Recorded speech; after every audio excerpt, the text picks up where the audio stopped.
Hello, and welcome to our Emerging Technologies webinar on autonomy at sea. My name is Paul Williams, Vice President of Solutions at Cognac Government Services, or KGS for short. At KGS, we support federal agencies in tackling complex technology and operational challenges. We specialize in unmanned systems policy, governance, and real-world operations, helping organizations safely and effectively integrate autonomous capabilities into their missions. Today, we're proud to showcase that expertise through our partnership with Maritime Robotics. We're excited to bring you a live demonstration featuring multiple unmanned surface vehicles and unmanned aerial vehicles operating together in realistic conditions. You'll see practical examples of remote control, autonomous navigation, multi-vehicle coordination, sensor integration, and mission planning, all directly applicable to defense, security, and maritime operations. This isn't theoretical, it's hands-on insight you can apply to your own programs and missions.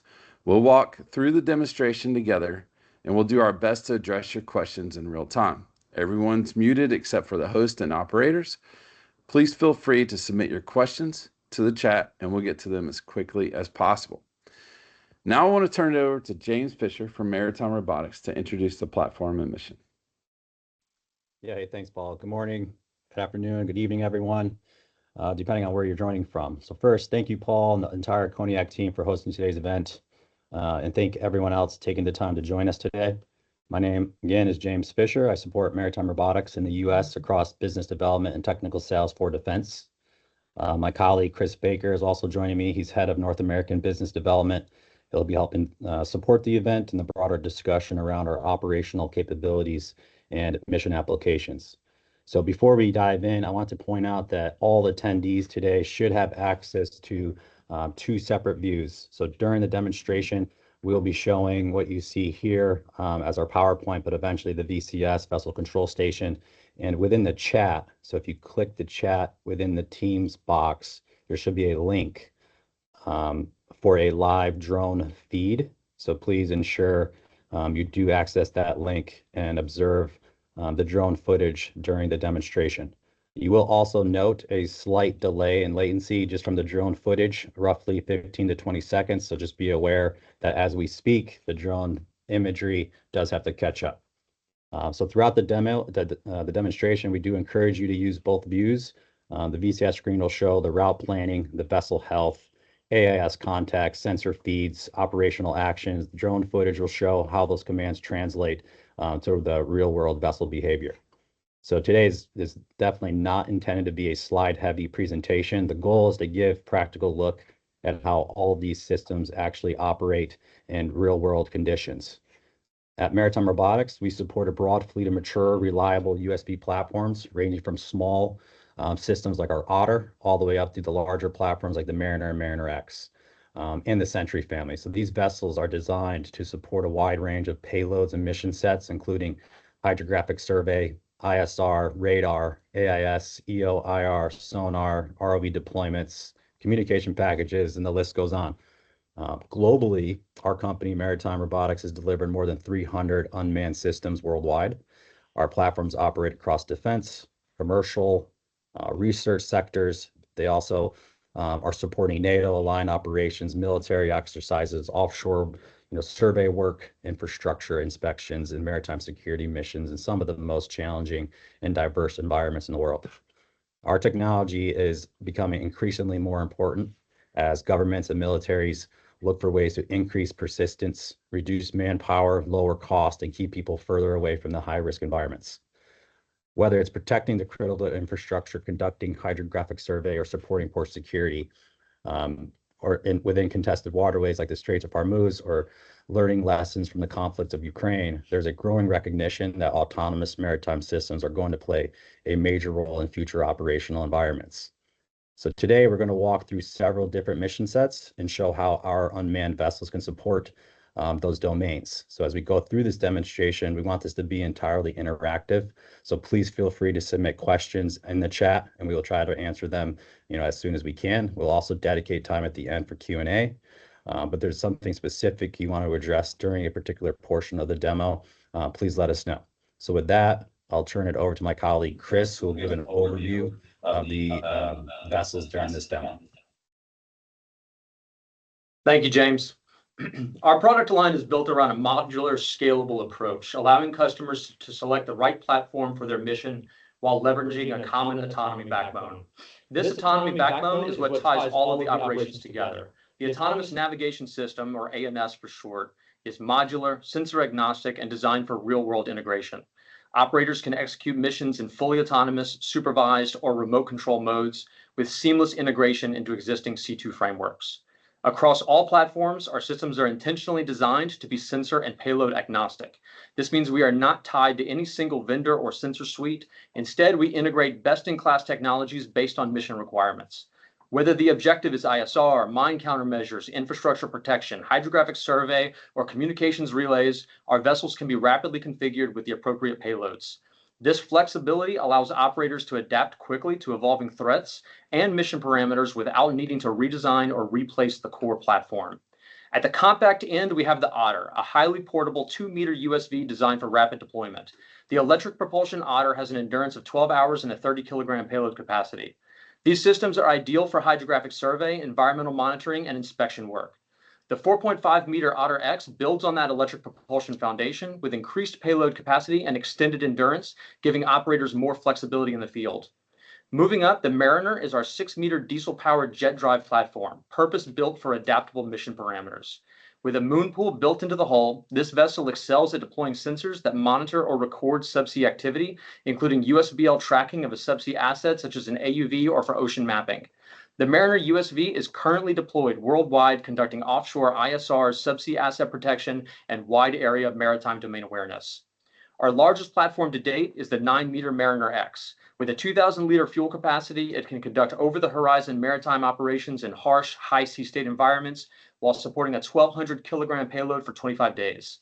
The Mariner X is equipped with 2 moon pools for deploying subsea assets and features an open aft deck designed for operational flexibility, enabling seamless launch and recovery of UAVs, ROVs, AUVs, and mission-specific cargo or payload systems.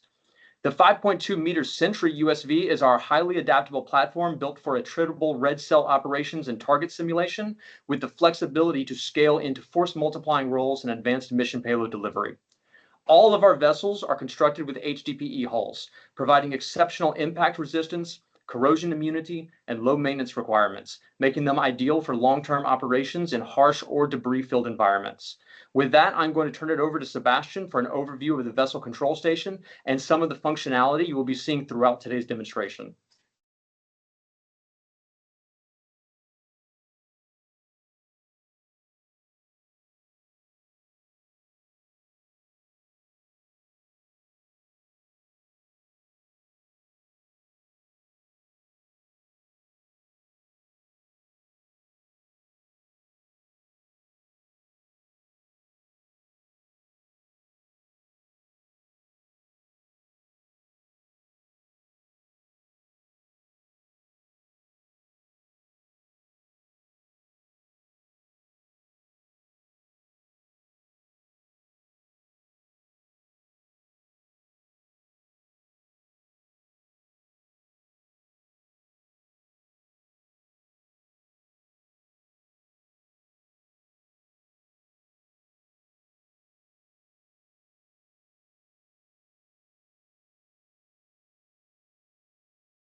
Just use mine. Can you hear Seb now? Everybody's work now? Yeah. Yes. Okay. Seb's good. Okay, we're good. Perfect. So then I'm gonna jump it back a little bit. Okay, so what you're seeing now is our vehicle control station, and I'm just going to showcase the capabilities of our GUI interface. So what you're seeing now are the 4 vessels that I'm connected to at the same time. And on the right side here, you see all the vehicle metrics with all the important information that you need live from the vessels. On the left here, you will see 3 different windows. So what I'm first showing you is the multi-beam sonar data getting collected live on the screen. And next up is the radar that we can turn on. And then you will see it live displayed on our GUI. So the important thing here is that we have everything that an operator would need in one GUI. Next up is the camera feed. So this is from lovely Trondheim up in Norway. Okay. Looks like you've got great weather there.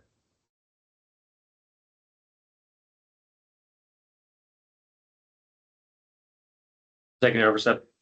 Yep. All right, thank you. What you're seeing now, can everybody see the screen there? What you're seeing now is our Mariner platform conducting a multi-beam echo sounder survey mission in standard gridded hydrographic survey pattern, and a mission that is already underway and operating fully autonomously. One of the key advantages of USVs in this type of application is the ability to collect highly repeatable survey data without placing personnel on board the vessel. Operators can plan routes in advance, supervise the mission remotely, and make changes in real time if environmental conditions or mission priorities change. This is especially valuable for hydrographic survey, seabed mapping, port assessment, environmental monitoring, or its infrastructure inspection. One of the focus points of our operating model is the ability to visualize the incoming data stream directly into our VCS model. The operator can see the collected data in a single screen without having to operate a separate computer or secondary software. The Mariner platform can support a wide range of payloads depending on the mission, including advanced multi-beam sonars for major manufacturers, cameras, radar, AIS, environmental sensors, and communications packages. This includes advanced monitoring systems such as subsea diver detection sonars, above surface oil slick detection sensors, and also supports tethered or remote aerial vehicle deployment. A single maritime robotics USV can conduct persistent monitoring across subsea, surface, and aerial domains, and because these systems are autonomous, they can remain on station for long periods of time and continue gathering data with minimal operator workload. With that, James, Sebastian, we're going to cut from the Bathy survey and move into a swarm function technology. So we've got a question about the working transponder. out the song. Yep, sounds good. Okay, perfect. So then we're gonna head over to what we call formation mode. Let's switch over here to first going in front of our 3 other vessels.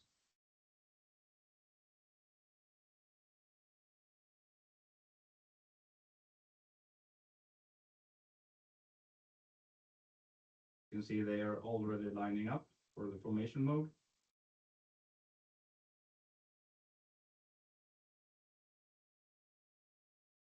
What we are going to showcase now is 3 vessels safeguarding a mother vessel in the middle.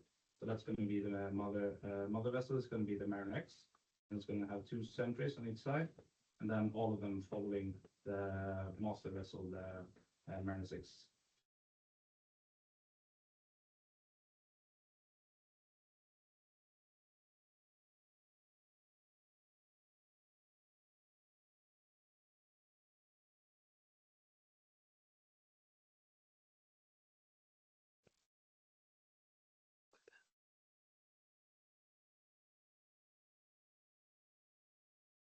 You see the 4 vessels coming for formation.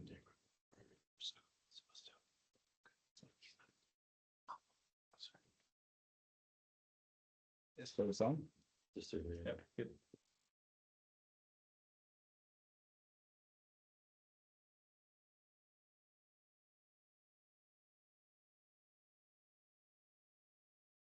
Yeah, so I mean, I know we're having a slight sound challenges with Sebastian's mic, but essentially what we're trying to showcase here is a demonstration how multiple autonomous vessels can work together to support escort, force protection, and perimeter security missions. And from the VCS screen, it's a coordinated multi-vessel operation. So the Mariner X platform is acting as a higher value mothership. So that's in the center of the formation. That's our 9-meter vessel, while the Mariner and the 2 Sentry vessels are supporting perimeter security and escort functions. So this type of operation can be relevant for force protection, port security, critical infrastructure protection, harbor defense, or high value asset escorts. One of the major advantages of autonomous systems is that they can extend the situational awareness well beyond the immediate area of a larger vessel platform. So instead of relying only on the sensors on board the primary asset, you can distribute surveillance, cameras, radar, AIS, and other sensors across multiple vessels. Let's see. So you can also use the vessels to investigate potential threats, establish security zones, or create standoff distances around a protected platform. So this is an important step towards future swarm operations where multiple autonomous vessels can coordinate together to increase coverage, resiliency, and operational flexibility. So hopefully the drone footage is live and streaming well. The VCS is demonstrating the capability and the functionality of a swarm formation. And I believe I will now switch over to the Mariner X. Yep. Start.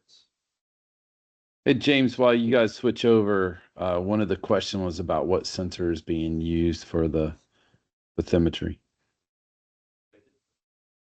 So yeah, Chris Baker, he'll talk more specific on the sensor package on that vessel. So I can take that one, Paul. That's a Kongsberg EM sensor that's currently being used with bathymetry sonar. Thank you. For the main vessel again. Yeah, so what you're basically seeing on the VCS is Sebastian. He's just with one operator, which is also a focus of this technology, is how many vessels can one operator control or manage. So Sebastian is switching between the Mariner X, the Sentries. It doesn't necessarily matter, but within the VCS, functionality, he's able to switch between multiple platforms, control each independent or together collaboratively.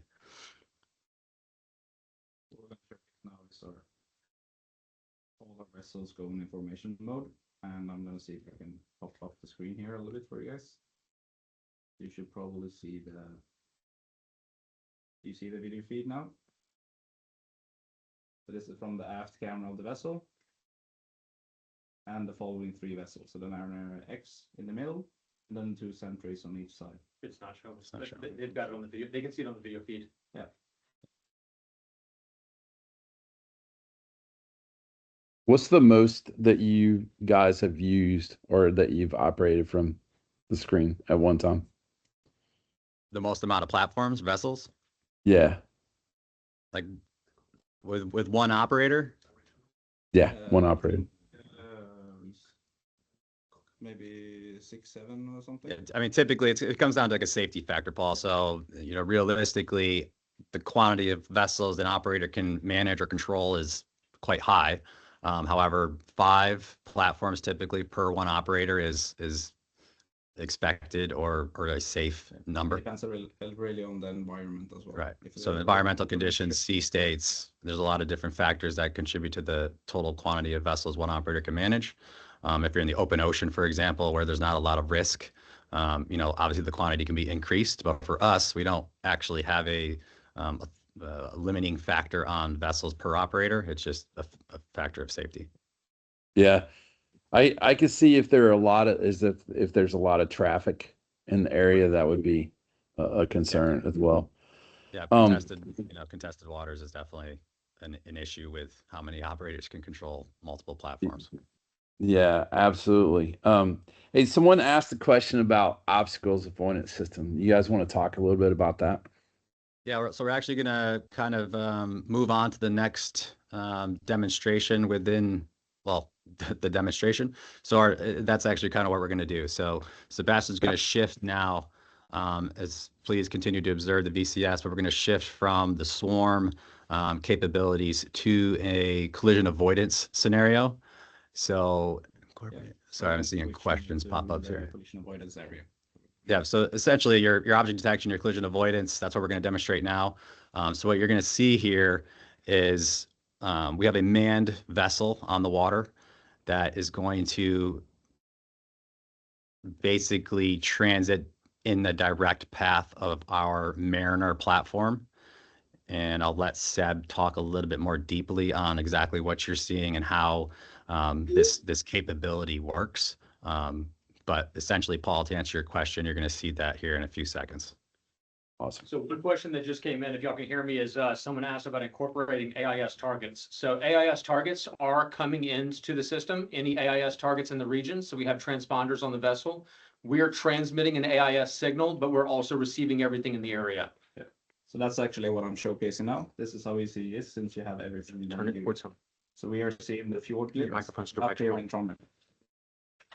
This is a live transport vessel that we are tracking with AIS. And then you can also zoom out and then you will see other vessels around the area.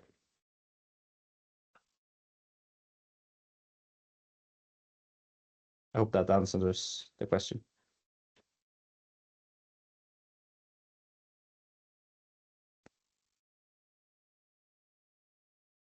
Another question came in, how do you determine the reliability of the AIS data?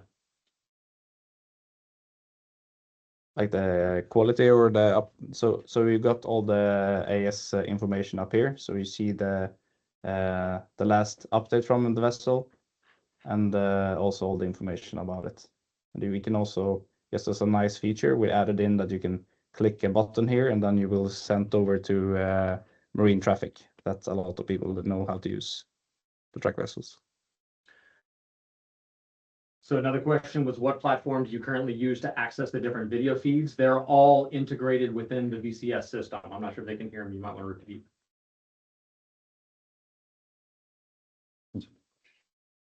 Let's focus on the collision avoidance, which is being executed now, yes? Yep. Yeah, we're just about to head full going south. So I'm going to take the vessel and send it all the way south.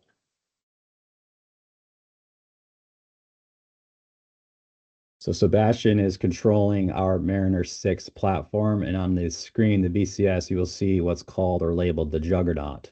So that is our manned vessel on water with some of our employees, and the collision avoidance will be demonstrated by both platforms heading directly at one another, and you'll be able to see in real time, again, fully autonomously, how the Mariner responds to a vessel heading directly in its path.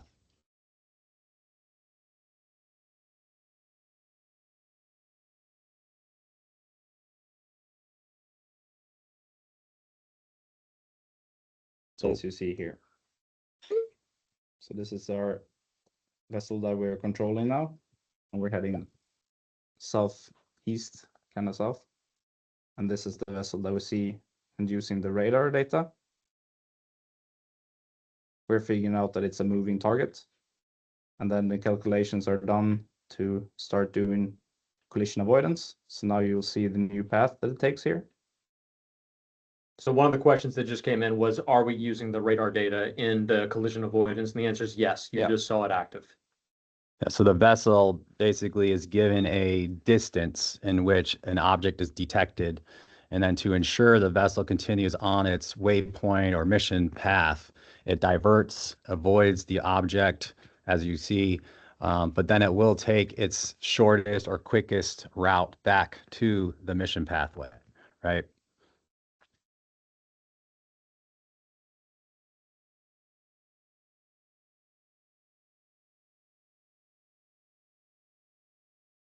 So now you see that it avoided the target going north and going back on track to hold the course toward south. I can actually just pop up the camera here as well to showcase you guys live.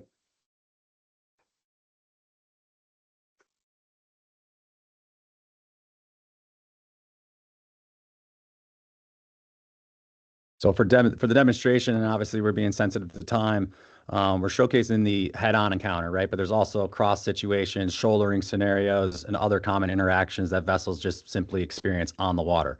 There's lots of manned crafts out there, and if there are any mariners, within this meeting or this demonstration, oftentimes people aren't paying attention. It can be a relatively dangerous environment, but our platforms are able to kind of handle and adjust according to the dynamics within the maritime domain.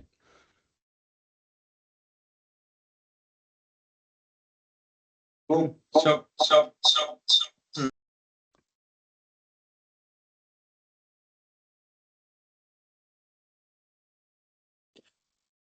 Do you have like a following capability? Like, so if you wanted, if you had a target and you wanted to follow the target, is that built into the system at all? Yeah, I can answer that. That's the same kind of functionality that you do with the formation mode. You can actually activate just following one vessel, for example, and then set in a degree and a distance from that vessel that you're going to follow from. So it's And the it same doesn't kind matter of which vessel. No, we can use both IAS and we can also implement vessels into our own system, so we can follow other vessels that don't show AS. Very cool. There were a couple of questions that came in. One is the system susceptible to GNSS failure, spoofing, and or jamming? Should I? Yeah, I can answer that. We have been testing GNSS denied environments, and we used a DVL from a third party from us, and we had a meter and offsets over an hour. And So, that, so it so 1 for sure meter, works. 1 meter offset or deviation over, 60-minute time frame, which is Yeah.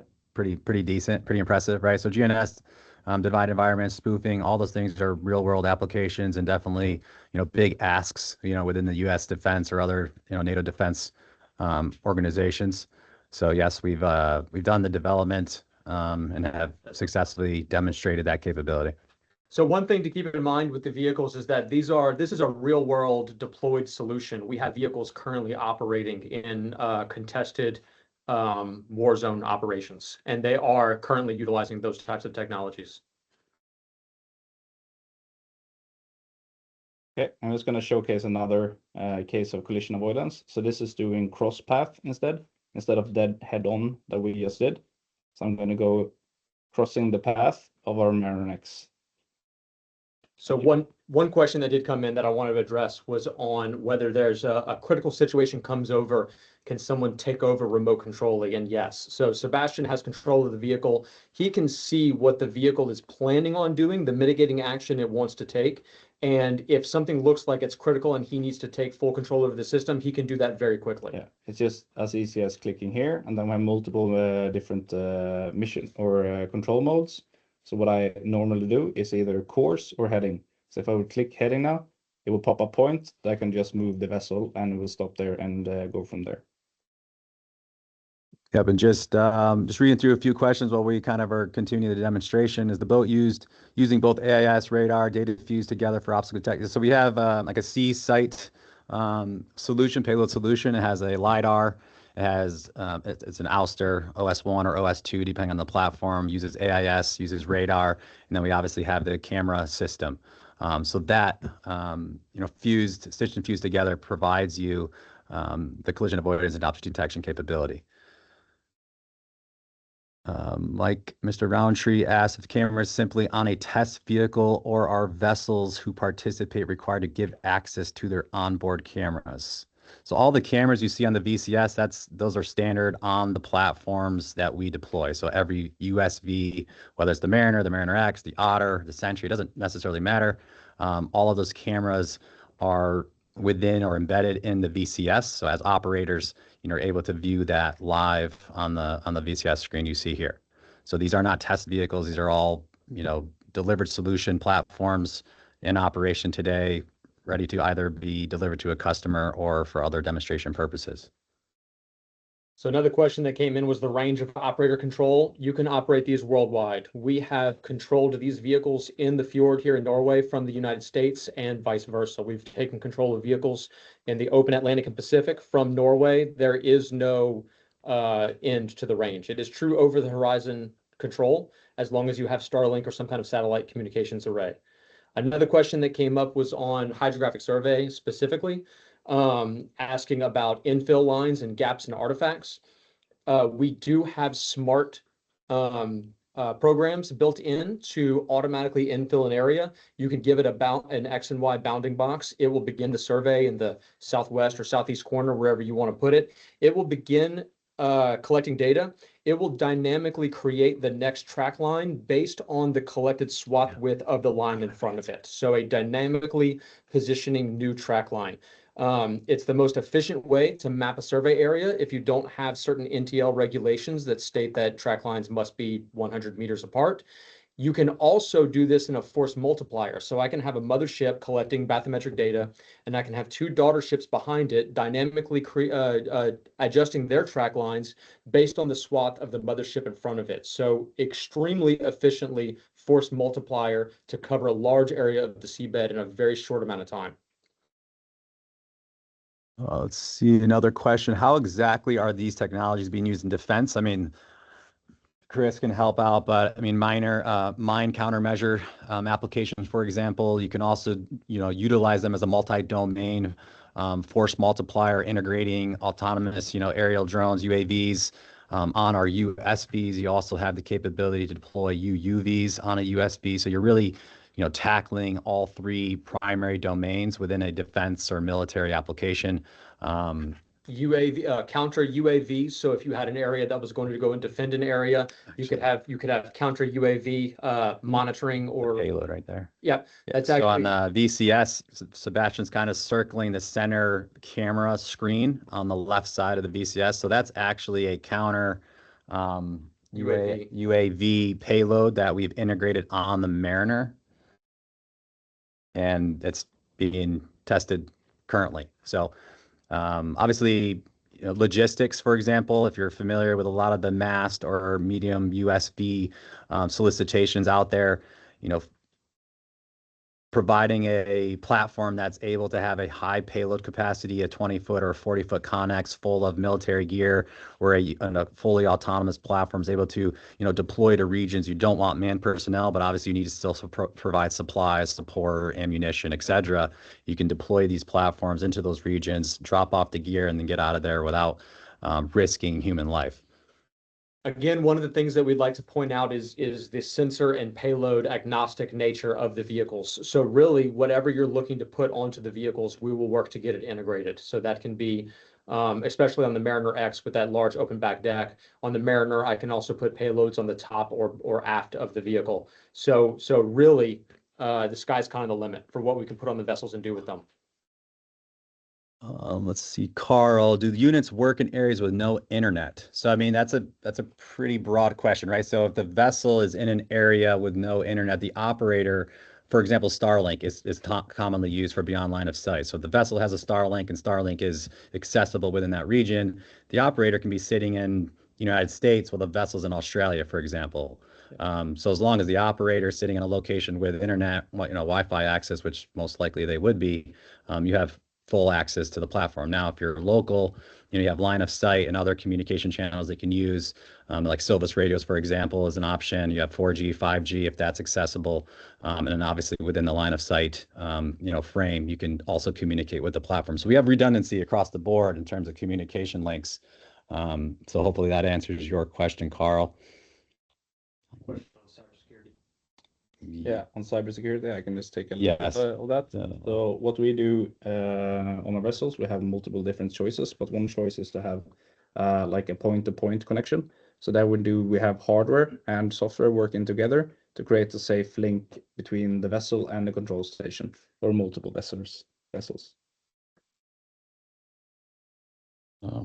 time? We got time. Are you running any models that generate optimal risk-adjusted path?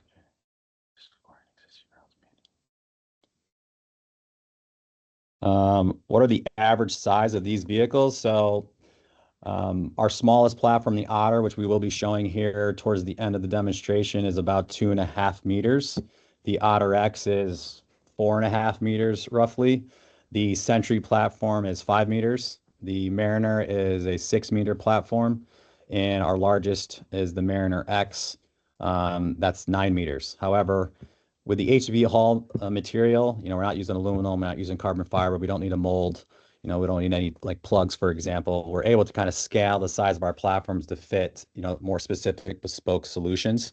So we have designs, you know, that go up to 12, you know, 15 plus meters. And something we're not necessarily showcasing here is that we also offer an ANS solution. So that's our autonomous navigation system that we're able to integrate on any currently manned vessel.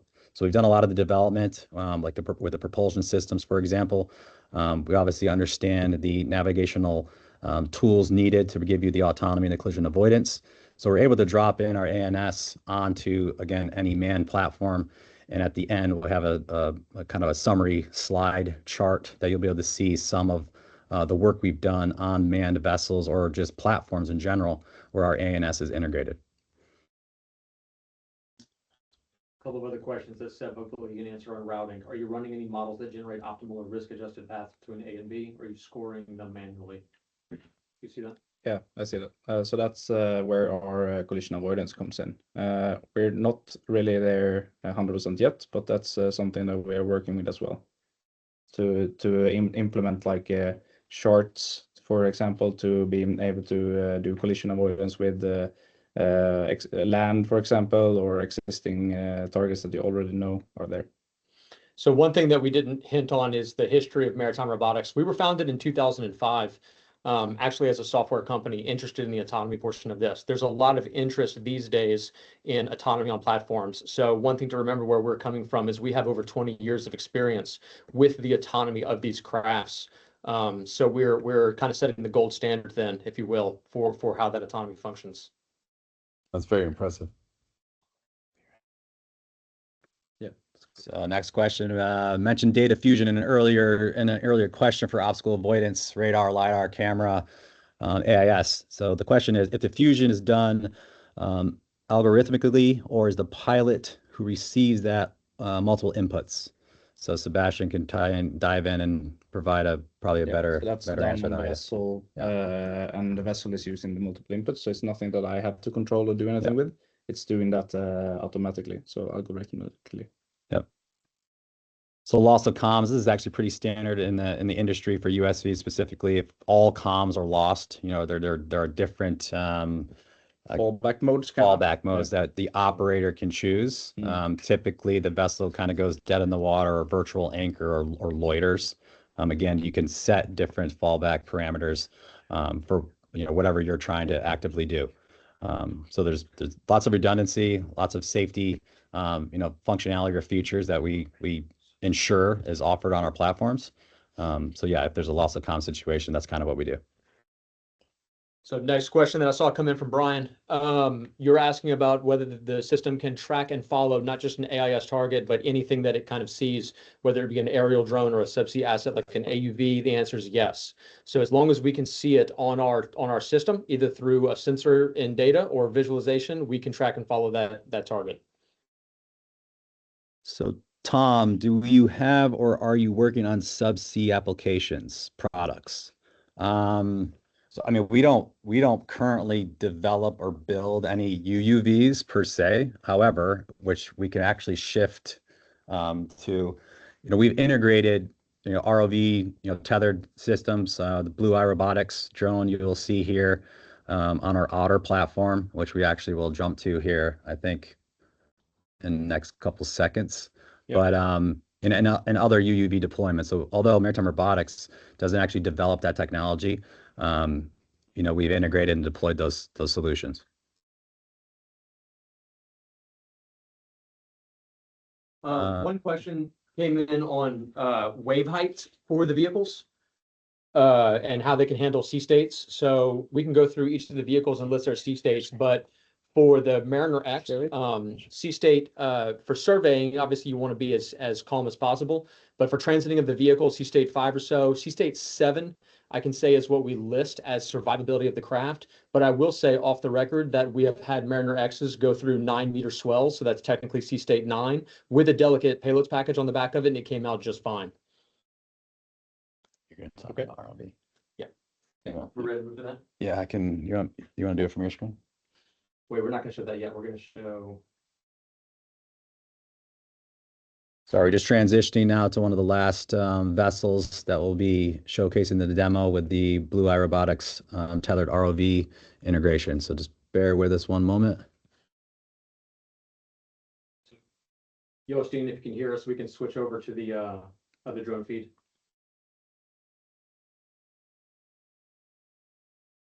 While we wait, we can answer a few more questions. Let's see. Top speed. Okay. Obviously entirely dependent on sea state, also payloads integrated on the platforms. Mariner X, I've personally seen get up to 14 knots roughly. The Mariner is 22, 25 in between 22 there, to depending 25 on knots, again, depending on sea payload. state and payload. Our Sentry, which is our low cost, attritable platform, goes roughly 30, high 30s, low 40 knot range. The Otter X is approximately 7 to 9 knots. And the Otter, I think, is very similar to the Otter X. Yep. Between 4 to 6. Yep, between 4 to 6 knots. Again, certain platforms, right?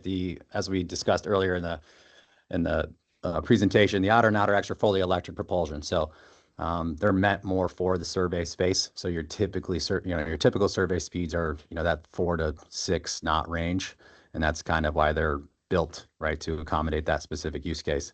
The Mariner X, and the Sentry, a little bit different application, different speeds, different propulsion systems.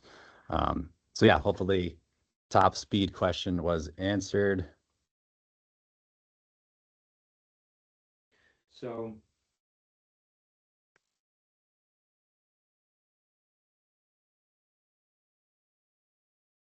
see across the fjord where the Mariner and the Mariner X and the Sentries were performing their operations. This drone is currently zooming out that you can see. There's the island in the fjord, and it will be moving towards the location of the head office in Trondheim. And we have some otters out in the water, and you will see that pull up in a little bit. We will be demonstrating some Rovex ROV deployment. Again, you're talking about on the Vimeo link, right? Yeah, if you look at that, correct. It's gonna. So you're almost seeing. So this is our actual headquarters here, Maritime Robotics headquarters in Trondheim. Here are the Otter platforms right in the harbor.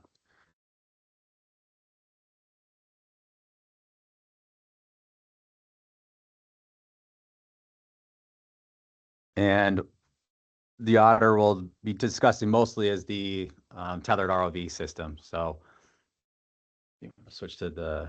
Yeah, switching over now.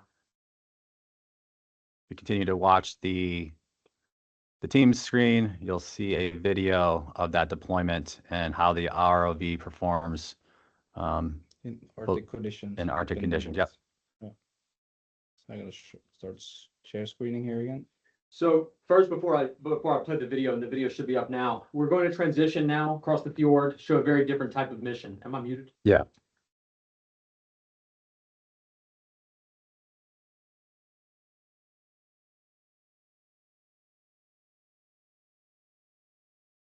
Okay.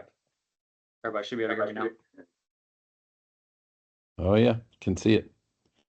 So we're transitioning now across the fjord. There's the otters, the two of them in the water. One of them is equipped with a multi-beam sonar. It's been collecting data for a little bit over the day there. And the other one is equipped with a Rovex tethered ROV. This is a light inspection ROV. And I'm going to be showing the video feed. Is the video feed playing live right now? Yeah, it is. Yes. So what you're seeing now is an Otter platform supporting subsea ROV deployment. This type of capability can be extremely valuable to infrastructure inspection, hull inspection, pier and harbor assessment, seafloor object verification, search and recovery, and work in hazardous or hard to access areas. Using a USV as the deployment platform helps reduce manpower requirements and keeps personnel farther away from potentially dangerous environments, allowing operators to conduct inspections in areas that may be difficult, costly, or unsafe for larger crewed vessels to access. The Otter is a very flexible platform and can support a wide range of ROV mission packages depending on the customer's need. Not being showcased today, but worth discussing, is that Maritime Robotics is also leading the field with deployment of a fixed magnetometer on a USV.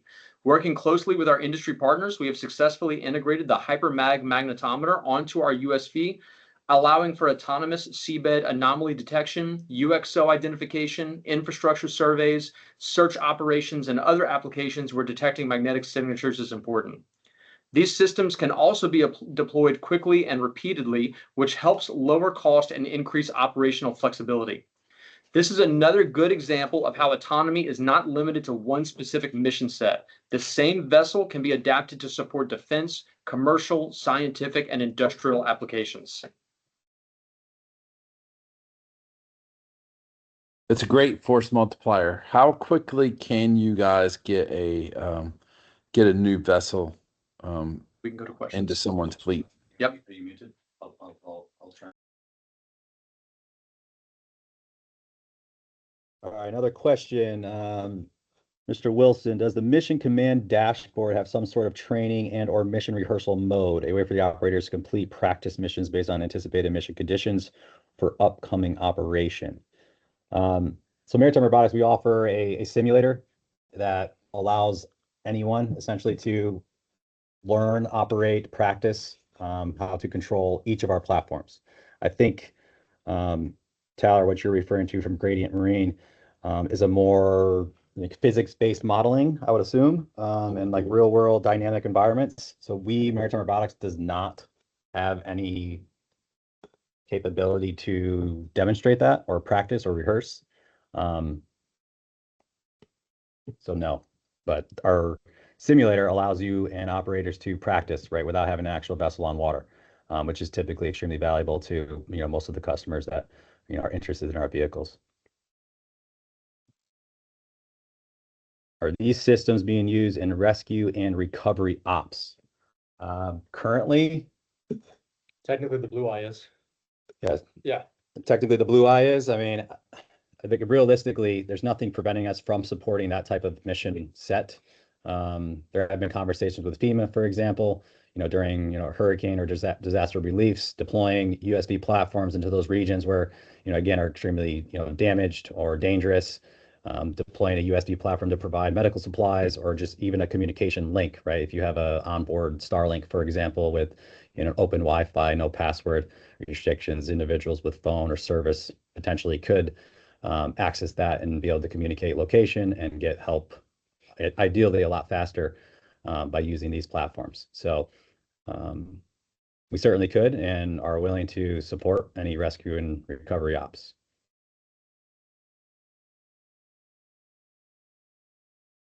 Let's see. That's base. So if there's any other questions, I'm just reading through the chat here.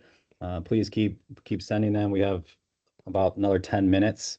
In terms of the VCS and the actual demonstration on water, we basically have wrapped that up. If there's anything you would like to see maybe again over the next 10 minutes, please put that in the chat. Sebastian can maybe re-engage some of the platforms to showcase the capability you're interested in. So one thing we'll show right. The one thing we'll show right now is this last slide deck here. These are just some of the applications that we also have that we weren't able to really go into a lot of detail on. One thing that James hinted about was the ANS, that we can put it onto other vessels of other opportunity, make any vessel go manned to unmanned. The largest vessel that we've done was the deep ocean ROV deployment vessel, which is about a 100-foot bow to stern vessel. We also have vehicles that are operating not just in the defense and environmental monitoring sector, but we have vehicles doing krill hunting, so aquaculture, fish finding markets in Antarctica. The HDPE hull construction that we have for the vessels allows it to work in extremely harsh environments. We've also integrated our ANS autonomy system on land-based terrestrial platforms, as you can see there for other military clients as well. And we also have some of our clients that are in the environmental space using it for riverways and lakebed cleanup solutions. So really a very, very wide range of applications for the vessels.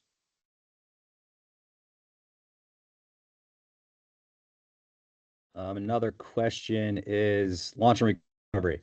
So actually in this image in the top right, you can see, we built launch and recovery cradle systems, obviously off of a OSV or offshore, support vehicle.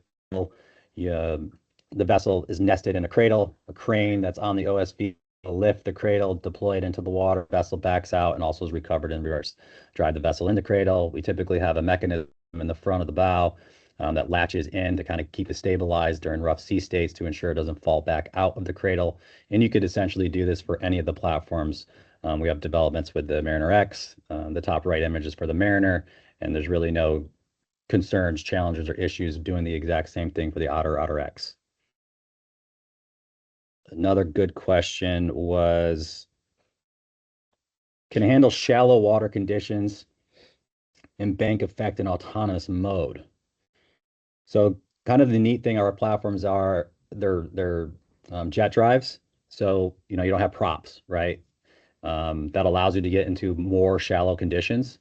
And also depending on your payload integrations or sensor packages, forward-looking sonars, for example, depth gauges, you can utilize those payloads within the VCS to give you different warnings or parameters in which the vessel can't impede on. So if you have a certain depth that you don't want to, exceed, we can develop that and within the operational metrics, deploy it. You can mention the operator also gets a warning. Yeah, and the operator gets the warning as well.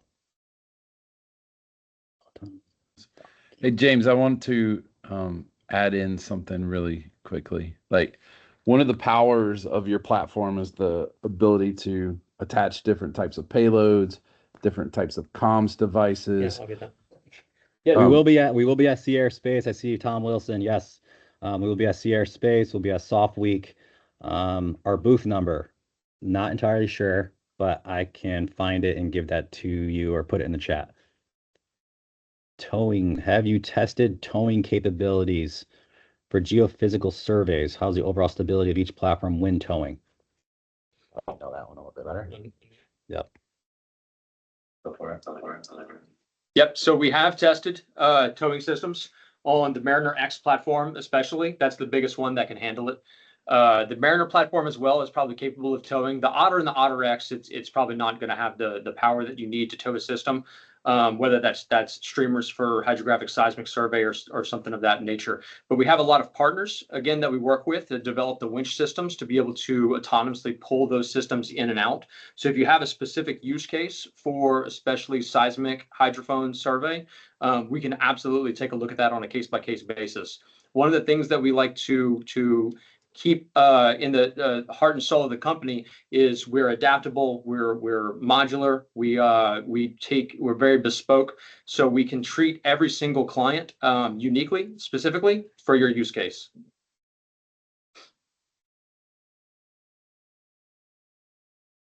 Hey, Paul, if you're trying to talk, unfortunately, I cannot hear you, sir. Yeah, I just wanted to say something about how we can use these systems for specific missions. So the fact is, like, you guys talked about your payloads, you can implement any types of or tons of different options for mission specific devices.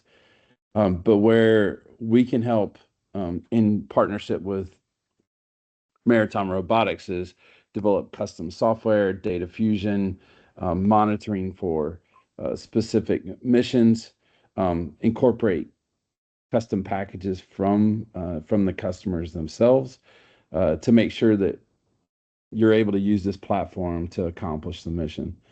So there's basically infinite amounts of capabilities that we can implement together on a mission, right?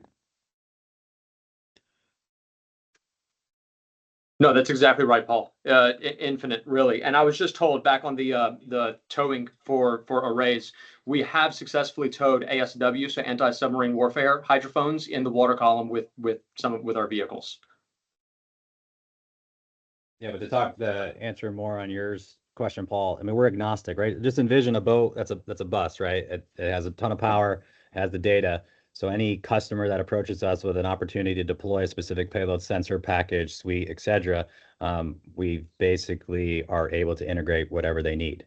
The vessel, again, just the bus. We go to the AO or the area of operations, deploy the said asset or payload, and we're able to successfully operate, within those conditions.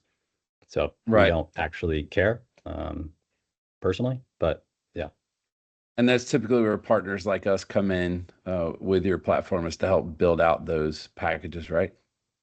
Yeah, correct. I mean, we do some of our own, proprietary, like the Seaside X, for example. But, our focus and emphasis is just providing an extremely reliable, mature, fully autonomous platform that can satisfy just about any requirement within the maritime domain.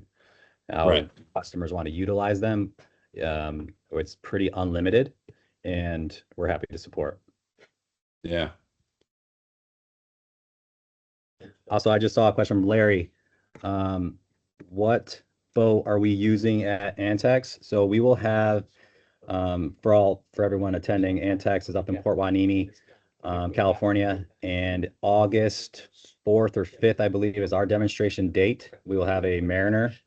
For that demonstration, we'll be integrating a Norbit sonar. I forget the specific model, but we'll have a Norbit integrated. We'll also have a Citus underwater camera solution with EO/IR. I believe it's a PTZ. Also subsea, right? Fully subsea submersible camera system. And there may be another opportunity to integrate some additional payloads from another customer of ours. But yes, we will be there in August this year with the Mariner. So there was a question about multi-beam sonars and whether or not you do the smart infilling. I can answer that yes. We probably don't have time to show it right now, but I can showcase it at a future time if you send me an email. But yes, if you do the smart filling zone that I had mentioned earlier, give it the X and Y bounding box and tell it to go fill in the survey in that area. If it moves offline, where another vehicle comes in the area, you have to move off track line and you create a gap or an artifact. When it finishes the survey, it will go back and infill those lines. It will smartly collect all the data in that area. I have a hydrographic survey background. I know how important that is. So yes, the system can do that.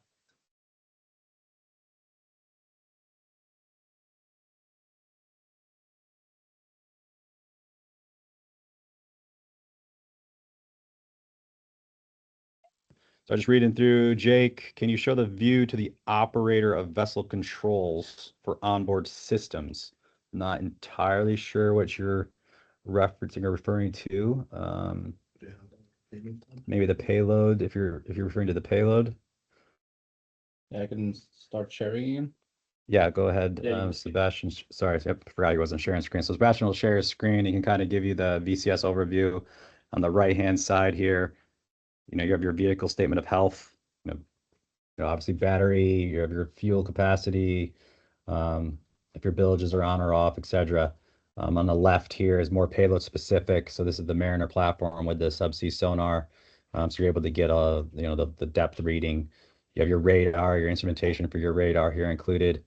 Obviously your camera feeds, your C-site, front, rear, aft. And then we do have some access cameras on some of the other platforms, like the Mariner X, for example. We have access cameras within the hatches of the actual hull. So you're actually able to see in real time, every component within that platform, which is a Seakeeper, your onboard generator, your engine bay, your thruster, we have two moon pools, and then the front OBS has your electronics, 26U rack space, AC or heat. So all of that's accessible for view on the access cameras on the platform. The booth, we did just get a booth for those interested. 2015. That is our booth number, 2015 for See Our Space.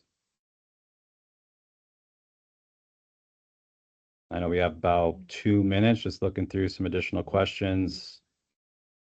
Recording will be shared. I know Paul and his team, Eleanor, thank you, Joe. They will, I believe, provide a link later that you can access for this entire demonstration. We will. We'll follow up. And if you want to get hold of any of our team, great. just reach out. Paul, that's really all we have. Lots of great questions. Thank you everyone for attending. We really appreciate Cognac for setting this up for us. If you have any questions for Maritime Robotics, you can email myself, Chris Baker, Sebastian, our team. We're happy to help and support in any way we can. Yeah, we'll get those emails out so that people can follow up. Thank you, Maritime Robotics, for joining us and partnering with us on this demo. What a great presentation. Thank you, everyone. Yep, thanks, Paul.